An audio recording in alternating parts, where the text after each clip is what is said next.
Welcome everyone to an episode of the Definitive Crusade. I'm your host, Joining Machine Hughes, and joining me as always is the lovely Freyja. Hi guys. How's it going? It's going great. Excellent. Yeah. And I'm back from a couple of weeks off or so. It is I am the knight. I'm not the knight. He is the knight. It's Hello, Matthew. it is I. I am the knight. Oh yeah. Hello, everyone. I took a couple weeks off. Been really busy. Been really busy over the past couple of weeks. So I'm glad to be back. Discussing. We're glad to have you back, Matthew. Glad to have you back. Yeah, an hour or so of sanity in an already crazy world. Well, thinking about what we're going to talk about, it's like, what?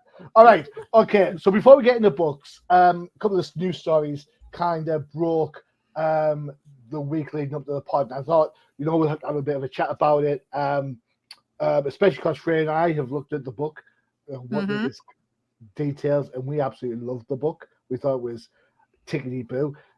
So it comes as a surprise that the Batman series, the Joker War, has been hit up with allegations of AI artwork.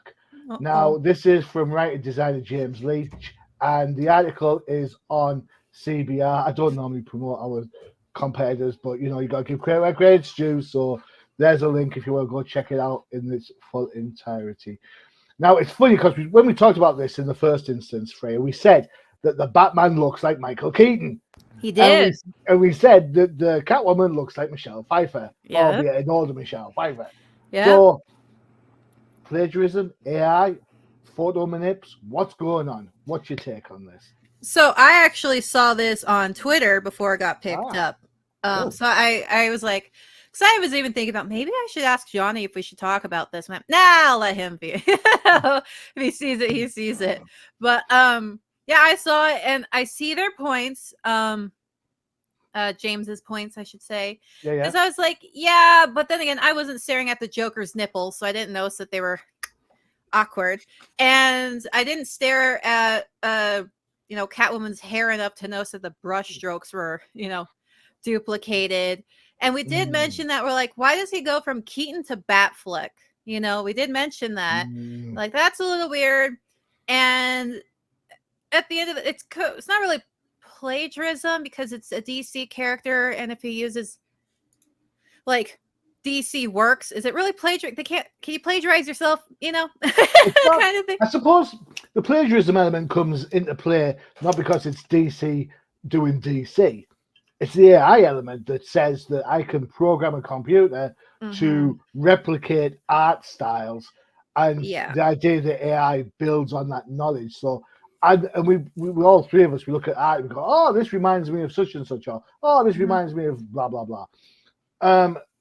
That's slightly different. AI builds this so that it continually can use that knowledge to create the same picture over and over, and it kind of. I don't know, it tracks.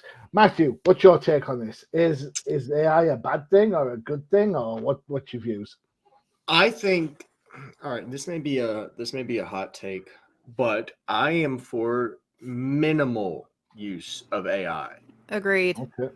I agree. So if you are using AI to just make pieces of art, like full pages, full comics, full whatever, then I think you're abusing it. But if you are, let's say, in a rush and you've got everything kind of sketched out and done primarily, and you want to use AI to, iron out details or make it look more appealing, just sharpen a detail, I think that's okay.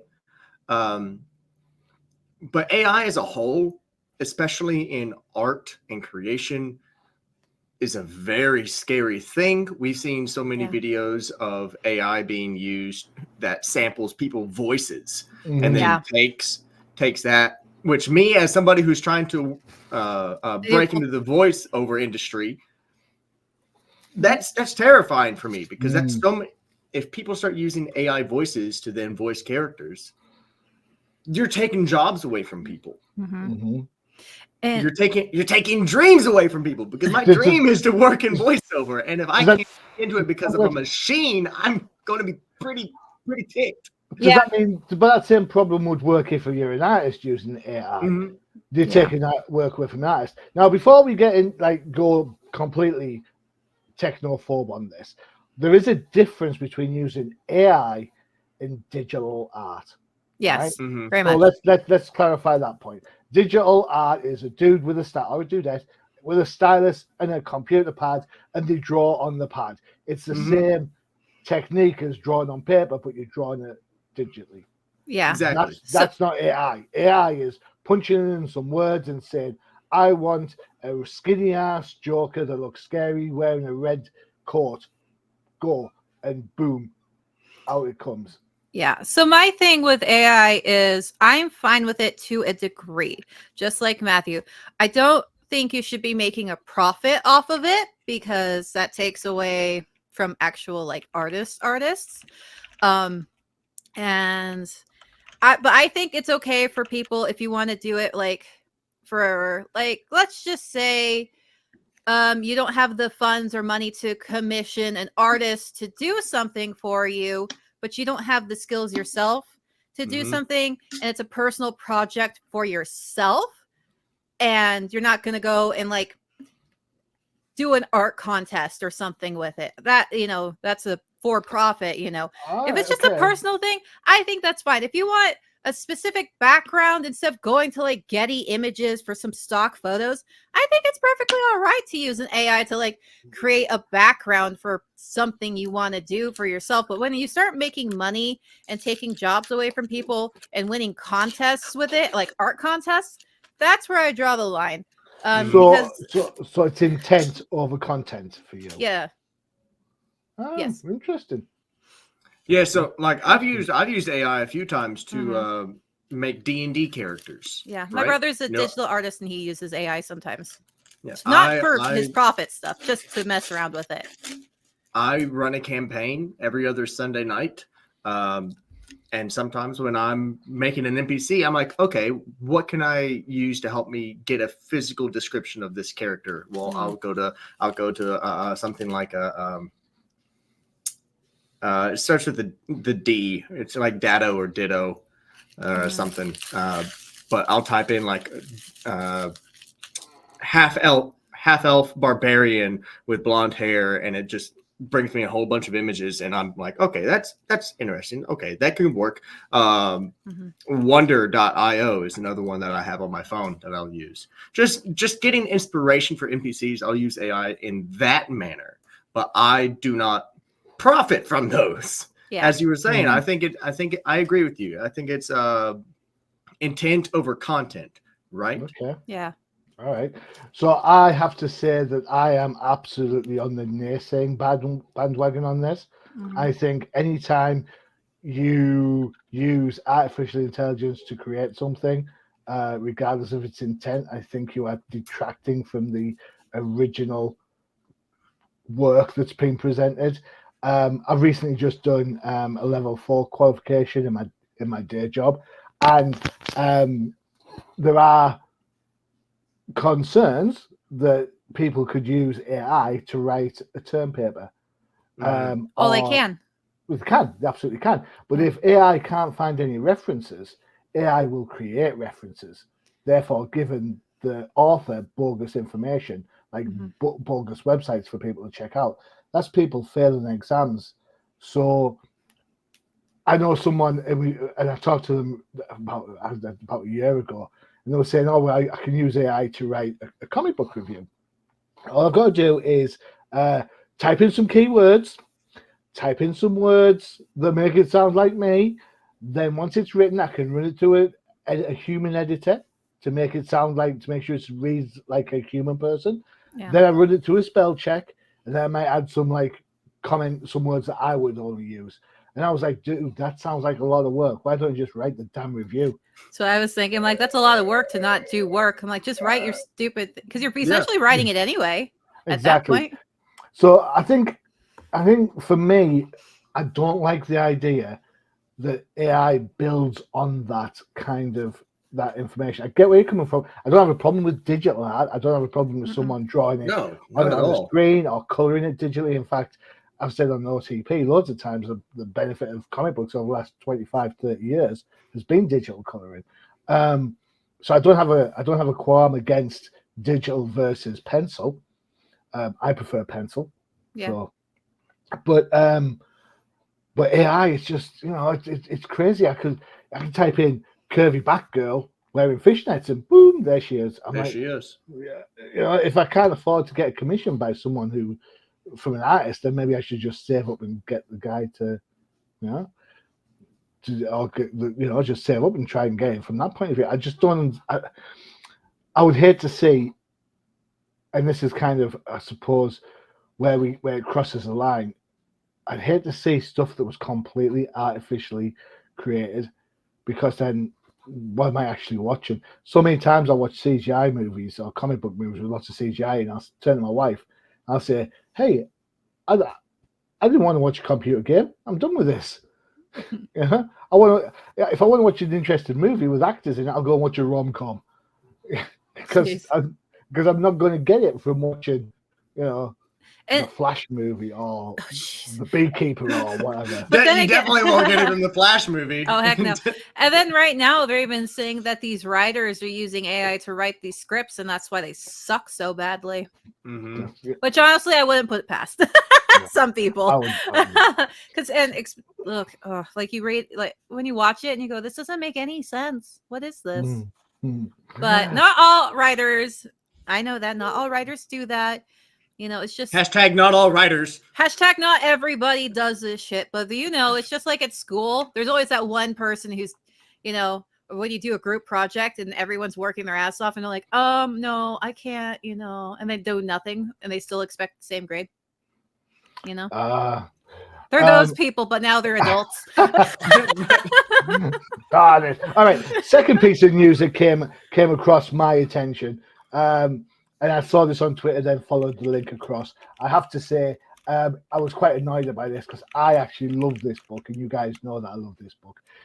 Comes to light that DC's Justice Society of America has had so many repeated delays, it's now being put on hiatus whilst it catches up. And this has come from the guys over at popverse.com. So there you go. There is the link there if you want to check out the full article. Cool. I really like this book, and I like the book because it looks great and it reads great. I can't believe that DC are falling afoul again. Is it the art? Is it why? What's the common denominator between these three things? Are you ready? The Doomsday Clock, the Three Jokers, and the Justice Society of America. Matthew, can you tell me what the three connecting things in those three books have in common? They've all been delayed. Yes. There is there's potentially a reason for that. Freyja, other than being delayed, what else is there? The same writer. Absolutely right, Jeff Johns. Yeah. All three projects are held or written by Jeff Johns. All three projects have had delays. Absolutely. And when you think the Three Jokers was just a 3-issue book, how the delay in getting it started. Doomsday Clock was supposed to be over a year. It ended up being 2, and then some. And now this. I think for a book that caters to or needs to have the older fan base in mind, you'd think they'd be a little bit better at getting it scheduled out, right? Right? I mean, you would hope so, but I don't know. Oh dear. All right. So, why is it then? Do you think books like this end up delayed? I mean, it's not like they're like mega popular. It's not like a bad book, is it? Frey's having some sort of.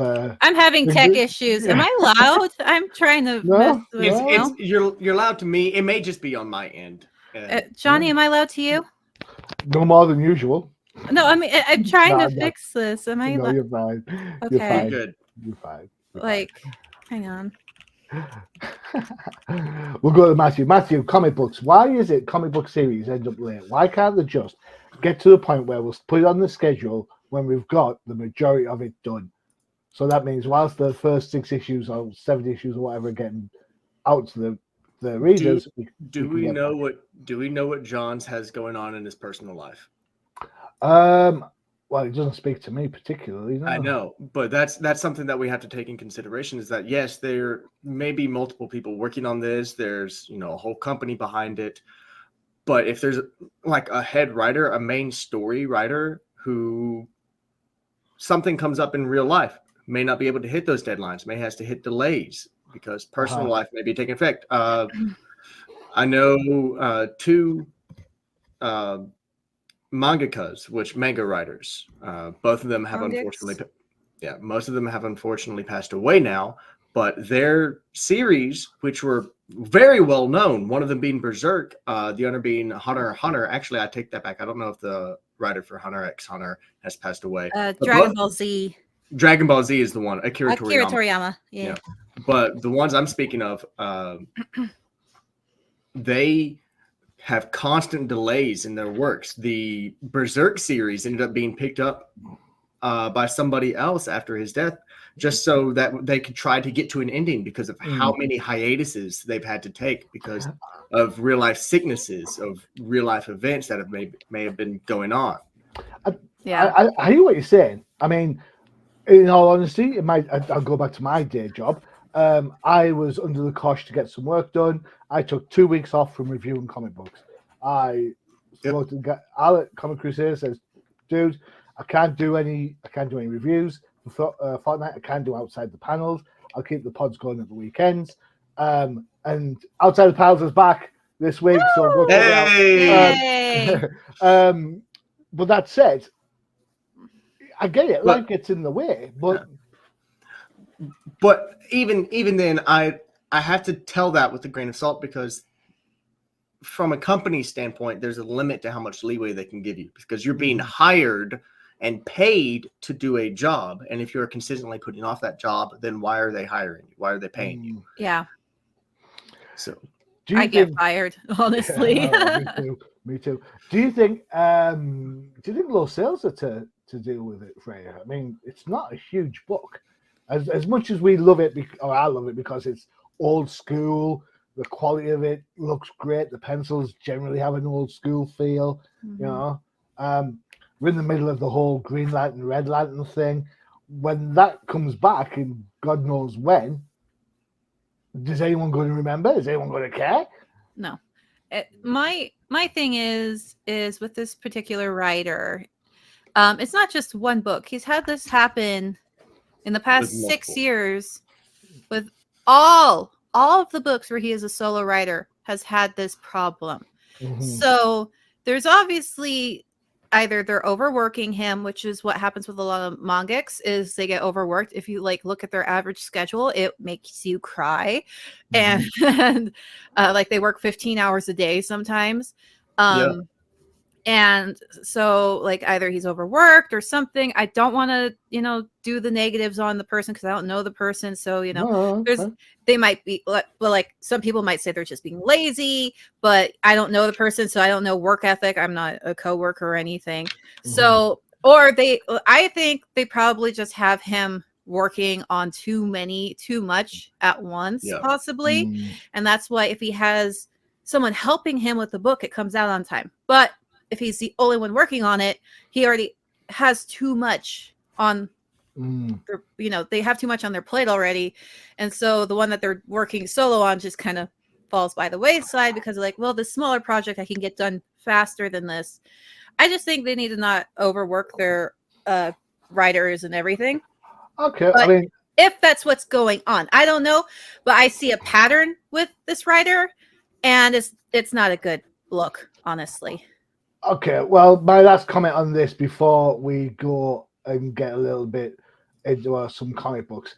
I will say, whilst I'd be interested to look and see, whilst Justice Society is being put on hiatus for lateness, has that affected Jeff Johns' ongoing series with Image Comics? Just asking that question. I'm just going to leave that there. Right. Enough of the news. Let's get on to some comic books. Right, we'll do one comic before we take a break for an advert for one of our other shows. In honor of Matthew returning to the fold, we'll go on Matthew first. And we have gone with, after much confusion, we've gone with the Red Hood, The Hill, number 2. Number 2, not double, not 000. Number 2. Not 000. All right. So this is written by Sean Martin Brett. Sanford Green is on art. Matt Hermes or Herms, which one is it? It's one of them. It's on colors, and Troy Patiri is on letters. Matthew, this was your call. It was. Freyja and I have already looked at book number 1 a little while ago. It was her. Okay. Hermes, apologies. So take it away. So since you guys looked at the first book, I'm actually going to pull this up because I just had this realization, or I just had the realization to look at it. So if you give me just a second. First off, book, I'm jumping into this in issue number 2. I didn't read 00 before going into 2, but is there 1? Because I didn't see issue like 001 before 002 anywhere in our list. So issue 1 came out last month. Then 0 came out after 1, throwing all Sesame Street fans into hissy fits. And then after 0 came 2. So only the Red Hood can do counting like that. That's all I'm saying. That's why my confusion. That's why my confusion came from. Okay, so that solves that issue because I did try going back and reading it to try to get an understanding after I read 2, and I noticed that the artists are different. They are correct. 0 artist had let me find my notes because I've looked it up already. Tony Akins and Moriat as your artists, with Stefano Guadagno as inker. There you go. Paul Mounts is on the colors. There you go. And this is going to be my first opinion about this is that in issue number 2, the artwork was, in my opinion, upgraded from issue number 0. Because in 2, the artwork I think is a lot more appealing, a lot more pleasing to look at than issue number 0. Also, great panel. Get it, Jason. Get it, Jason. Sorry. But as I mentioned, I was jumping into this, so I was a little bit confused. Dana and Jason have a thing going on, so that's awesome. I'm not familiar with any of these characters other than Red Hood. I saw the Red Hood title, and I was like, oh, hey, look, a Red Hood book. I'll pick this up. And then it has actually little to do with Red Hood. He's more of a secondary character. Bait switch. It was a bait and switch. He's more of a secondary character. I can't say anything. My New Year's resolution was to be nice about the Red Hood. Yeah, it was. Yeah. So Oh, no. But it starts out with Dana, and she's fighting against these guys, and then she gets recorded. Apparently, there's this person named Omar who's trying to build up a good image for himself on the hill, which is where this whole place takes. It's called the Hill because it takes place on the hill, which is kind of like this ghetto-ish area, kind of like Gotham, but not exactly like full in-depth Gotham where you're having to like avoid all back alleyways. It's not as high in crime rate from my understanding on this. I understand. I thought it was worse. That's the idea. It's like the worst part of Gotham, is it not? Is it? No, I don't think so. I don't know where the hell this place is. Honestly, I was thinking it was taking place like on the outskirts of Gotham. That's what I thought it was. Oh, okay. In the burbs. Yeah. Oh, that'd be cool, wouldn't it? Red Hood, the burbs. The burbs. Just a whole bunch of old white people. It's like there's no crime here. I don't like the way you looked at me when you said that. I'm just saying, Johnny. Johnny, open up the book. If the cardigan fits where is that what you're saying? All right, okay. Yeah, if the book fits. Yeah. But Dana has her own little team of vigilantes that she's trying to work with and taking down Omar, who is not a good guy, as we can see from that panel. And there's a lot of subterfuge and things going on in the background. And in the very end of the book, it's revealed that he is working with Killer Croc, which Killer Croc in this issue compared to Zero is so much better. So much better. I liked the design on this Killer Croc. I think this was cool. Whereas in Zero, he just looked like a fat lizard. All right. Okay. Cool. I did not enjoy it. It was such a major design choice that I wasn't already on board with. And then it switches over to this, and this Killer Croc is much more mob style. You know, he's got that sinister smile, but he's dressed in the robe. I dig this style. Killer Croc is honestly one of my favorite DC villains. It's interesting it's interesting they brought Killer Croc into this book, because you think Killer Croc way back when he was like the mafioso who took down Jason Todd's circus and killed his parents before he got retconned out and did whatever. So seeing Croc as the suave, sophisticated mafia boss, for me, I like this Croc. It's a good connection. I'm enjoying it. So he's no longer just the underwater dude. You know, he's no longer just the lizard in the sewers. He's not the tank anymore. Yeah, cool. But it's the design artwork, honestly, as I said before, is a vast upgrade from the last issue. I really like the art for this. It seems to be more consistent than in the previous one. As far as faces go, as far as, you know, one of our often complaints is that, you know, people fading into the background, or there's no background at all and it disappears. Like this issue, and if you go back one, that one where they're on top of the trolley.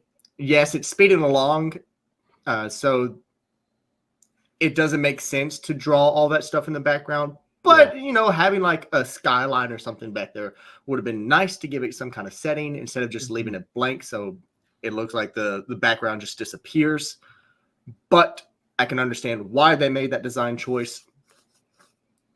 Cool. I think it's a solid book. It's not my favorite Red Hood book. Not my favorite, you know. Task Force Z is still on up there. Some of my favorite Jason Todd issues. And the fact that, you know, it's more focused on Dana and her team, the Strikers, I want to say they were called. Johnny's like, I don't give a rat's patootie about it. You know what? You must have read my notes. Freyja, what was your take on this book? So art style is not for me, but to each their own, I guess. Come on, Freyja! I knew you should have known, Matthew. You should have known. I knew as soon as I mentioned anything about artwork, I was like, Freyja's going to immediately. Do I need to get the Freyja rant put out? Do I need to put the Freyja rant put out? No, just you can if you want to. Because here's the thing: art style wise, I had issues with just the overall style, not for me. I'm not going to nitpick that because everyone has their own taste in art and whatever. I do have an issue with how the guy's holding his sword on page 3 or some 2. On fire. He's jumping off the building. He's swinging down with the backside of his sword. The backside of the sword's going to hit you. So women always complain about how guys hold their sword. Yes, always. That's what we do, man. And so that was, and then I was like, okay, let me get the makeout scene, which, you know, is like its own thing. And I know this is my own quirk, but, well, apparently me and some other people, because I showed some friends this and they all had the same reaction as me. So when they're making out, it's all fine and dandy, but when you go see, I just started laughing because I thought that was kind of funny. It's so cheesy and just I think dirty talk's stupid in general anyway. Like the best way to get me out of the moment is to start doing dirty talk to me because I'll start laughing at you. But like the sea, it just reminded me of that Gabriel Iglesias skit where he's talking about like the Spanish like soccer announcers where they go goal. He's like, I wonder what they're like in bed. He's like, see. So I just like that stupid skit came into my head, and then I showed my friends it. They're like, oh, and they started. It's just silly. And I was like, good job on Jason for having a girl that'll sleep with him besides Talia al Ghul and that one chick. Look, I'm still an Artemis fan. Okay, the fact that Artemis hasn't shown back up, I am appalled. And the poor pot of food is just everywhere. So you gotta clean up. And then it just never goes anywhere. I'm like, cool. I mean, good for him. He got a girl. But like the main girl, Dana.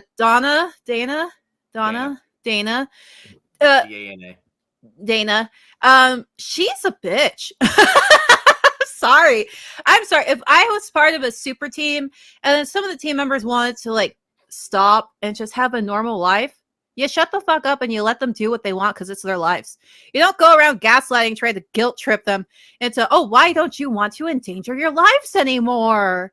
What? You want to start a family? You want to, can you imagine how terrible you're selfish. How dare you? You want to have a normal life and not be in danger and have broken bones every night and, wake up safe and sound and don't think your significant other might possibly die while we're doing this stupid shit because we're just normal everyday people in freaking football gear fighting, these people with these crazy powers and stuff. What? How dare you? Fuck you then. No, we're gonna have a meeting and I'm gonna tell you how bad of a people you are. I'm like, what a bitch. If they want to quit, let them quit. They don't have to be on your little team to do this anymore. If they're done, they're done. And just like Batman, he gets so sucked in to like, there's always going to be another evil to fight. There's always going to be another shadow to chase. There's going to be another something to do. And that's what even Jason brought that up. But then again, he does the same thing. He's like, you guys, blah, blah, blah. I'm like, if they don't want to do it, they don't have to do it. It's not like this is their job. They're not getting paid. And even a job, you can quit whenever you want. It's just, I was like, the whole thing, I was just, I hate her. And you're supposed to be rooting for these characters, but how can I root for a character who's just such a bitch? And if you weren't coming in loud, you're in loud now. Sorry. And also, I legitimately had to pull up my system settings. And sorry. I'm just gonna. Is it there? Am I better? Am I still loud? I'm winding you up. It's fine. Okay. I'm just like, I don't know. And then when did Jason get a Batmobile? It was a gift, okay? From Batman? He got a Batmobile? I thought Jason didn't want to be like Batman. Obviously he does. Look, if I was like, man, I don't want to be like my dad at all. He's such a horrible human being. And then he's like, hey man, I just bought you a whole like new car. You look like you needed a ride to get from place to place, and it's 2024 tank issued metal, and I'd probably be like, you're the man, Dad. Maybe I would. Doesn't sound like a bad person right there. Yeah. All right. Okay. Sorry. Right, it's fine. Also, storyline, plotline wise, with the team they have, it just kind of, it seems like they're biting off more they can chew with this group of people. Because I don't know who any of these characters are besides Red Hood. So it feels like it's getting convoluted. And this is a little bit.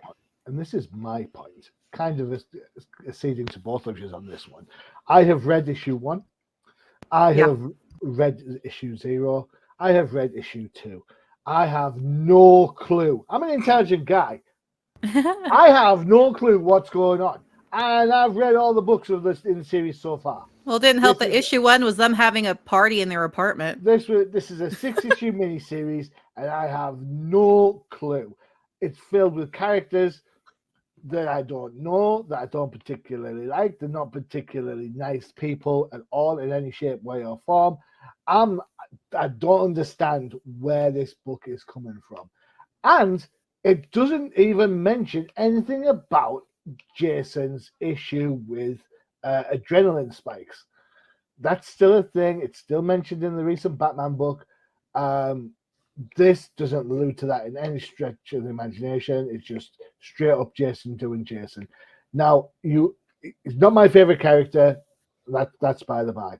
But put him to one side, because pretty much that's him in this book. He is to one side. It might as well be called The Gang on the Hill, featuring guest starring Red Hood. The rest of him, I couldn't care less. I absolutely could not care less about this book. It is unbelievably just a cacophony of noise to me. And I don't get it at all. That's not to say anything bad against the Red Hood, so I haven't broken my New Year's resolution. No, you're good. If you notice, I didn't really comment on the story. I liked the artwork. Yeah. But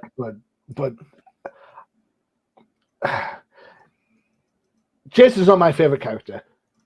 He deserves better than this, regardless. So DC, get your finger out your ass and do something for all the Red Hood fans out there. You know, it's fine. There you go. Yeah. That one person. Best part of the book was Red Hood. Just for me. DC, contact me. We'll make it work. I'll write for you. I don't mind. Come on. Freyja will draw. Hey, I'm not an artist. I'll get my brother to do it. He's an artist. DC, look, I've got this useful AI tool that I can use to. And on that note, time for an advert for one of our other shows. You've already called me old, so you might as well have this one. Check it out.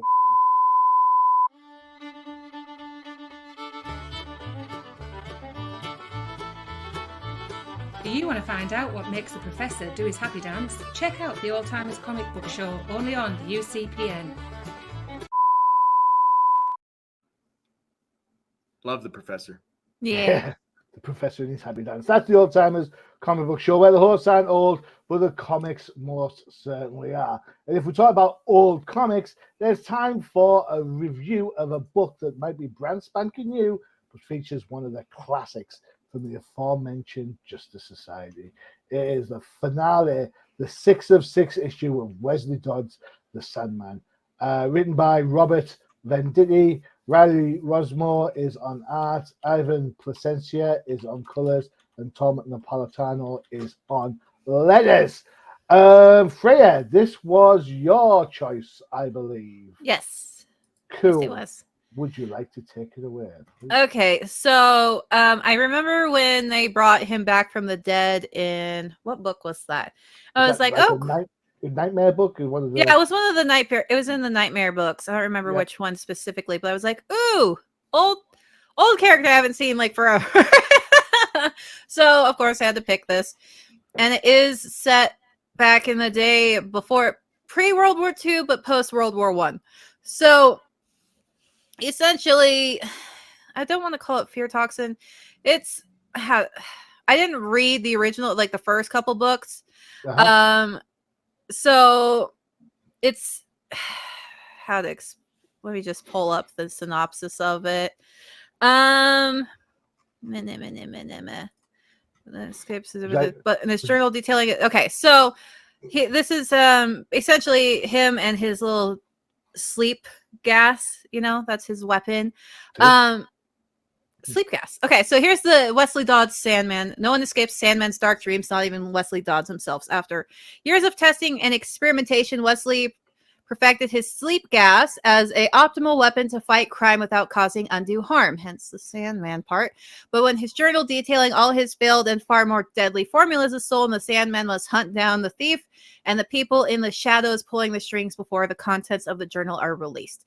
So essentially, it's kind of like a weird fear toxin type thing, So it puts you to sleep as a Sandman. That's the thing. It catches you, puts you to sleep. Mm-hmm. That's it, you've done your and then so this guy has stolen it and he's using it to create like bioweapons.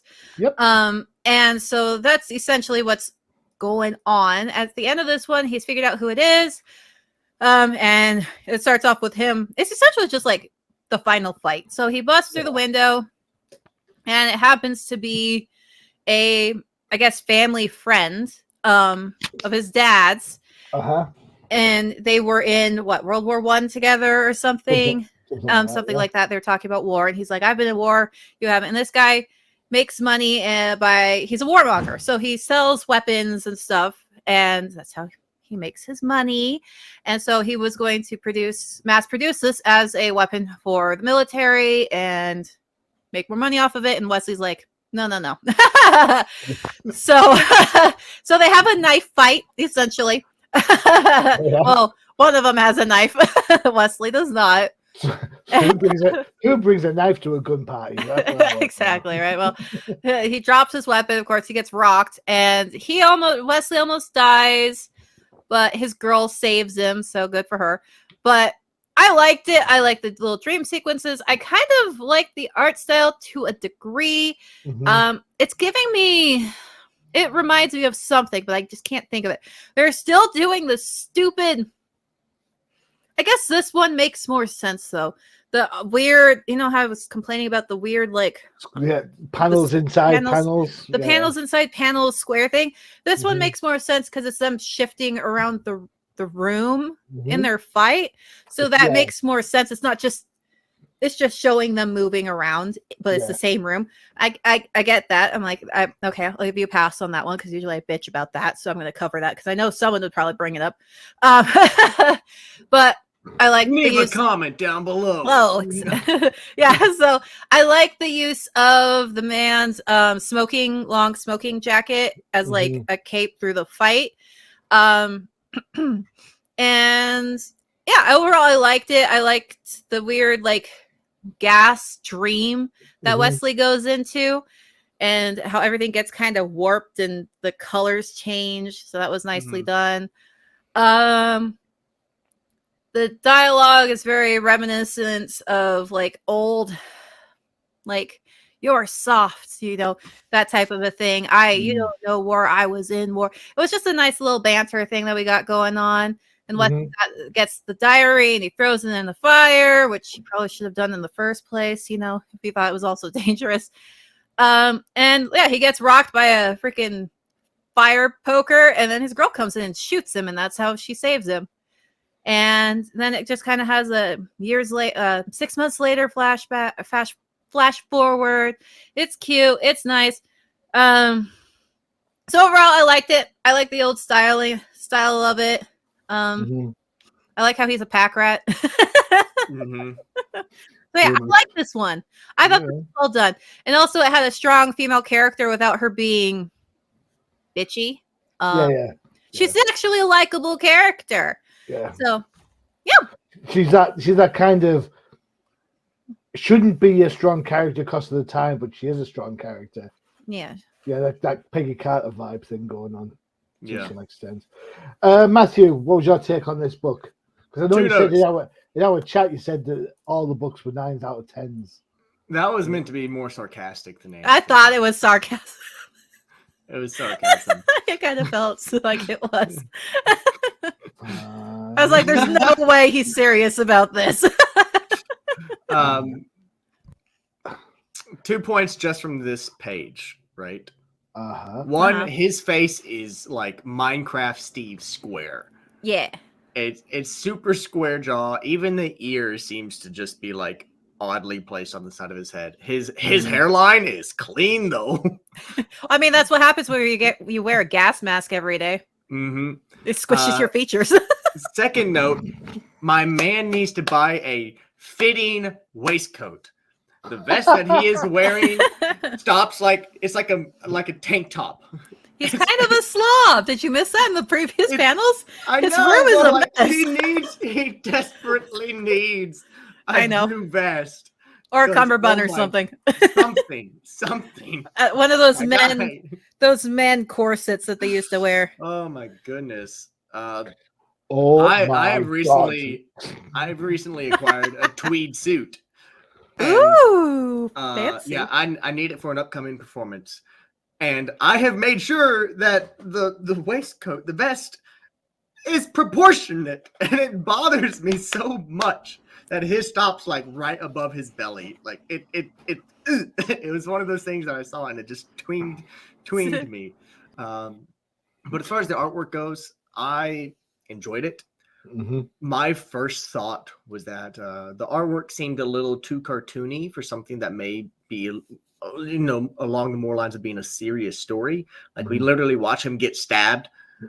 So the cartoony artwork, while good, I didn't think it fully fit the scenario. that this was trying to convey, because it was super serious, but I didn't feel suspense in any way, because I was just like, oh, okay, it's a cartoon. He'll come out of it. It'll be fine.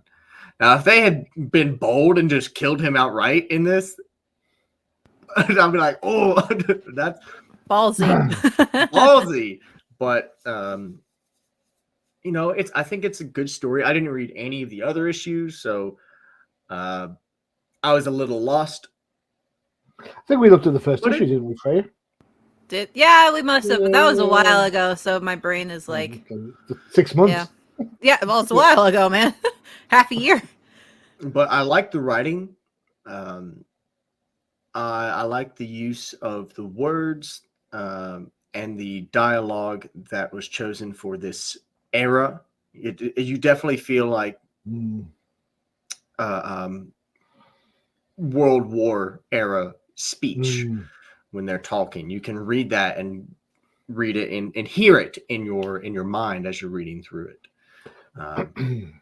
Cool. Even when the little kid at the very end is like exploring and he runs off, it's cute. That's such a kid thing to do, though. That's such a kid thing. That's Sand. He's going to end up being his partner in crime. You know that, right? That ends up being the Sandman's partner. And comes his sidekick. He's Robin. Gotcha. I think a lot of credit needs to go to Ivan Placentia for the colours. I hear what you're saying about the cartoony element of the art, but this whole fight scene is just bathed in shadows, almost to the point where you're like, oh my god, how dark can this be? That panel there, for example, where he's all kind of hunched up and all you can see is like the brightness of the reflection of his glasses, works brilliantly. That changes towards the end of the book where it becomes all light and shiny and as you say, all Minecraft. I love this book. I thought this was a really good read. I enjoyed it. I'm a sucker for the Justice Society, as you know. I did prefer Sandman Mystery Theater from Vertigo way back when, but this is an interesting way of how to get from Sandman Mystery Theater, which is all dark and adult and mature, to Sandman being in the Justice Society. So I'm quite happy with that. Robert Venditti, the writer, is an old school writer. He's written Green Lantern. He did the book's good. Just the sugar on my head. What was it called? Uncle Sam was in it. Fighting something it's called. I'm gonna have to Google it and find out what that is. But for me, absolutely spot on. This is nostalgia played brilliantly for a book that needs it. So yeah, good. Yeah, sorry. I was going to say, you mentioned about me saying these books being 9 out of 10. Well, I don't think that they're 9 out of 10. I will have to say all of the books, the artwork has been phenomenal in all of them. Other than like a couple of different, tweaks and twinges. I think Freedom Fighters. Sorry to interject. Freedom Fighters. That's what he wrote. There you go. Cool. I think all of the books that we're covering today are very well done. As far as the artwork goes. Even the Red Hood book. They appeal to... Yeah, I like the artwork in the Red Hood book. You guys didn't. You two did not like it. I liked it. They appeal to different people. Art is subjective to different people, like different art styles. Don't stop being... I'm being nice. Leave me alone. When did you... Where's Freyja gone? Where's Freyja? Who's Freyja? What are you talking about? This person being nice about art. Get rid of this person and bring Freyja back. I'm just saying. Okay. Johnny wants me to be mean, Matthew. Don't be mean. I cry easily. Just be true to yourself. All right. Next book up, our last book is this. It's from a week ago. It is the Batman First Night. It is a black label book written by Dan Jurgens of Superman fame, art by Mike Perkins, colors by Mike Spicer, letters are by Simon Bolland.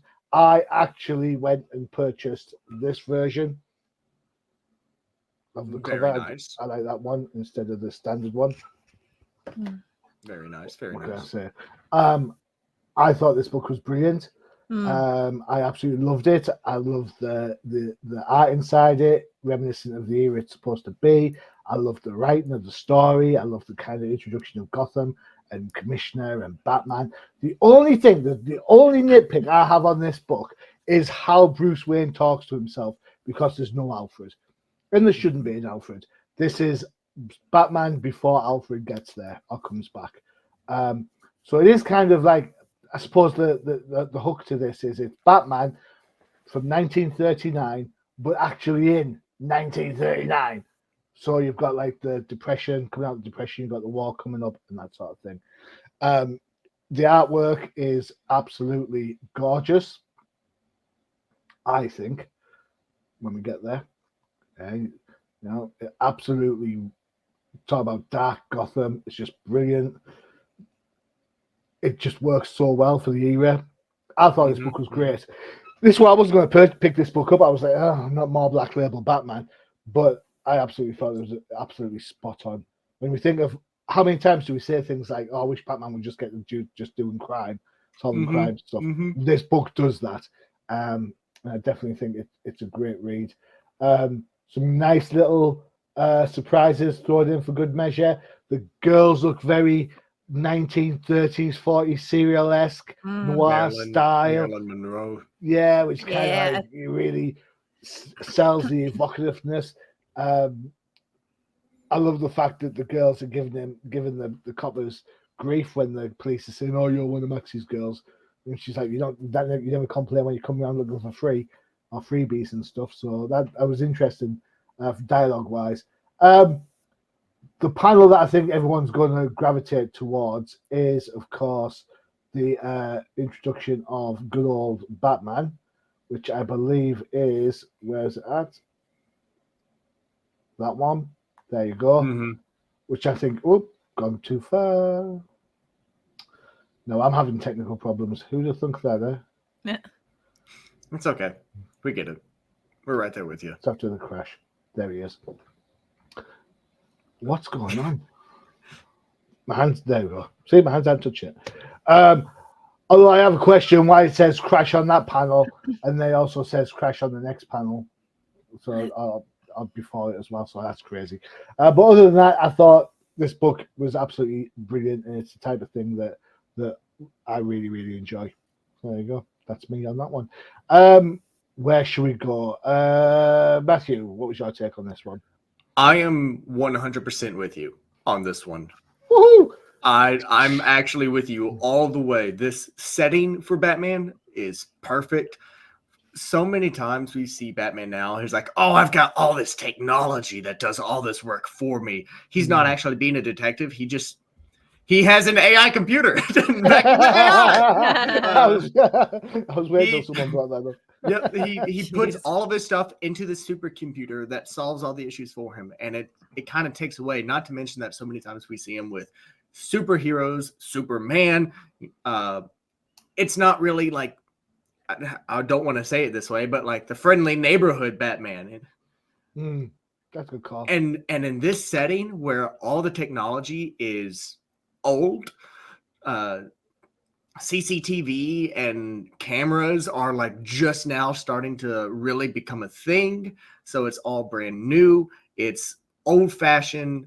It's the perfect setting for Batman, in my personal opinion. This is fantastic. We get to see him actually thinking and solving crimes and discovering clues. And the rabbi here seemed a little weird because his facial features seemed a little too realistic for my take. It looks almost like someone took a photo of this person and then like had an artistic filter over it. Put the cartoon filter on top. Put the cartoon filter on them. Yeah. It looked a little weird, but still it was really cool.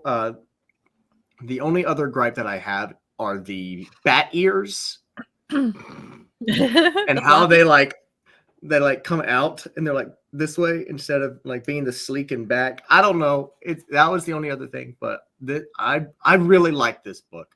As you said, we've seen several Black Label books previously that we've just been very disappointed in, but this one delivers.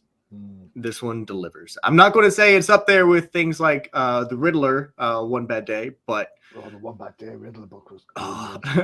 We constantly sing its praises. Honestly, it is the killing joke for this generation. Absolutely, brilliant. But it's still fantastic. Even just the small little B story of the actors coming up to the manor and be like, "You pulled the funding," and he's like, "Huh? Well, who are you?" You know, chronologically speaking, that's his first girlfriend. Just saying.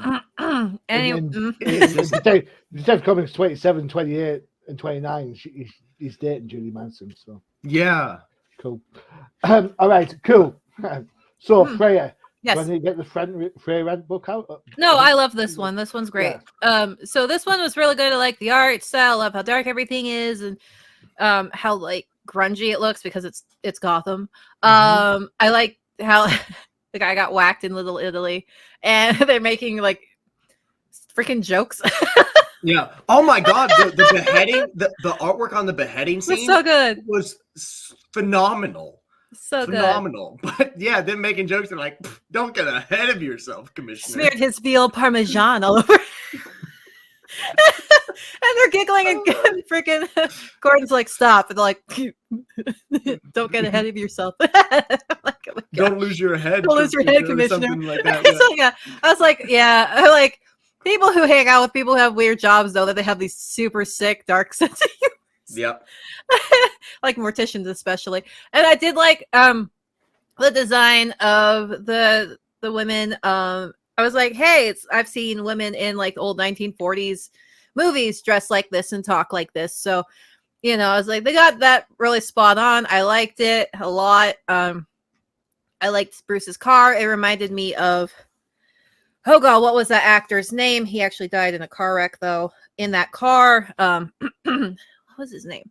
Anyway, so I liked everything. The Fast and Furious star? No, old. Okay. Like 1940s, 50s, like that time period. He was a heartthrob or whatever. I'll remember it later, but I can't think of his name right now. Freedom Fighters.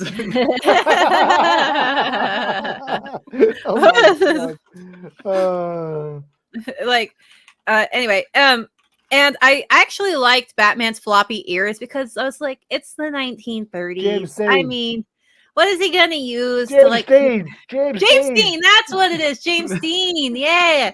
And then I was like, I'm gonna remember this as soon as I log off. But yeah, James Dean, because he had that sports car. Yeah, and then like Batman's, even the floppy ear, it made me giggle. It did, but I was like, it's the 1920s. What is he gonna keep up in there to keep them nice and And I liked the boot they used for him where you could see the nail where the nails are to keep the soul in the boot. I liked that. And he actually looks like the old Batman that they had back in the day.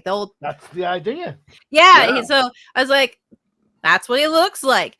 I agree with the rabbi. His face is a little it looks a little too uncanny valley kind of situation going on. It's a little too realistic but comic-y at the same time. It's just kind of weirds me out. One of the panels, he looks like freaking Shane Madej from that panel right there. The fact that the writer was like, yeah, at the end of this, we're going to put Batman in the electric chair. And that panel is phenomenal. That's good too. Yeah. That's good. Also, I don't know if I should even mention this. So with today's climate and what's going on, do you think the rabbi scene is going to cause DC problems or not? I think the rabbi is very much a Stanley character. What I mean by Stanley is there was a story, a Marvel book in Spider-Man, a story called The Death of Jean the Wolf. And then the cop that was investigating the murder came across as kind of a Yiddish character, would speak like Yoda. He said things like, "It's a quiet nut you gotta watch, but about obvious ones are fine." Turns out that he was the Sin Eater. I'm expecting something very similar of the rabbi, I reckon he's the guy that's being creating the monster men. Do I think it causes a problem? No. Okay. I don't, because you got to bear in mind it's of the time, which is an old timers phrase we use. It's aimed at an era where America was thinking about going into the war. They present a nice equal balance of the idea, because you've got the rabbi promoting one thing, but you also mention how the Nazi Party in America had lots of followers, which is a true fact of that time. So there is an element of kind of historic note written into this book, I suppose. If people want to take offense at it and get bent out of shape because of current situations, tragic situations, then you know what? That's their choice. But then if that's the case, you need to switch off all your TV and all your entertainment, because there's going to be something there that's going to offend you all at some point. There is one line in here that did give me pause, and it's kind of going off what you're saying. Is that cool? I can see why they included it, because of it being, time era, but seeing as how it has nothing to do with the story that we can see. Yeah.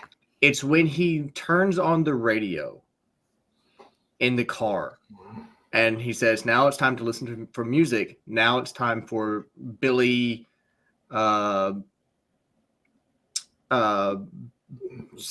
forget his last name, but it's time for his song Strange Fruit."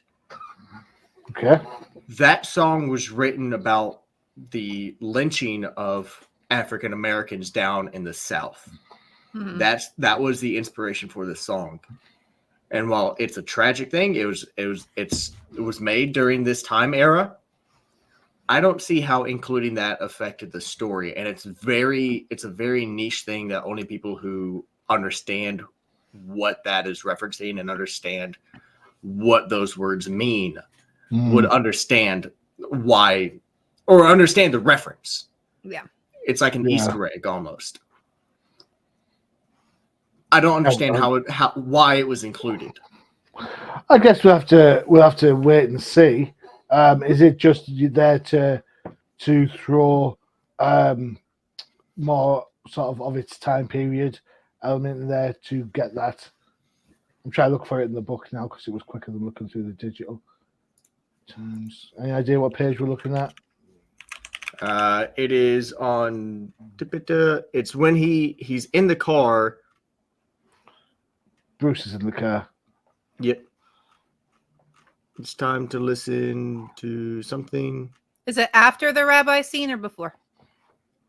I'm looking through right now as well. It is it's after the actors left.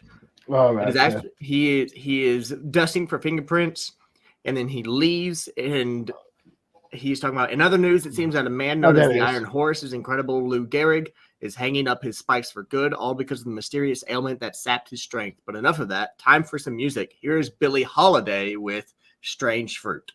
So I can understand it being like a bit of world building, adding a little bit of flavor to the time era. But there are so many other songs that they could have chosen. Yeah. But it kind of goes along with what was happening at the time with prejudice and whatnot. So I think maybe that's why they chose the song. Anyway, I just thought that it's just something to think about. I liked what you said, Johnny. Like, it's of the time, so we'll see if it, it's just something they added in just because, but it doesn't mean anything, which I hope not. I hope it actually does play into something more in the future. So I just thought it was interesting. So yeah, good call. For the first time in ages, I'm excited about a Black Label book. Yeah, this one's really good. It is good. Yeah. And I can't remember the last time I got really excited about a Black Label book. Yeah. So, I can. Go on then. Which one? Harleen books. The Harleen books. Yeah.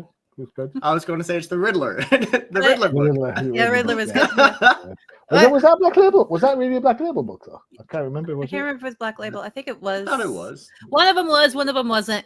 But I liked the first one with Batman was the Batman Damned, and Harleen were the only ones I can remember that I really, really enjoyed. Yeah, the Harleen book is gorgeous. I own them all. I actually went out and bought them.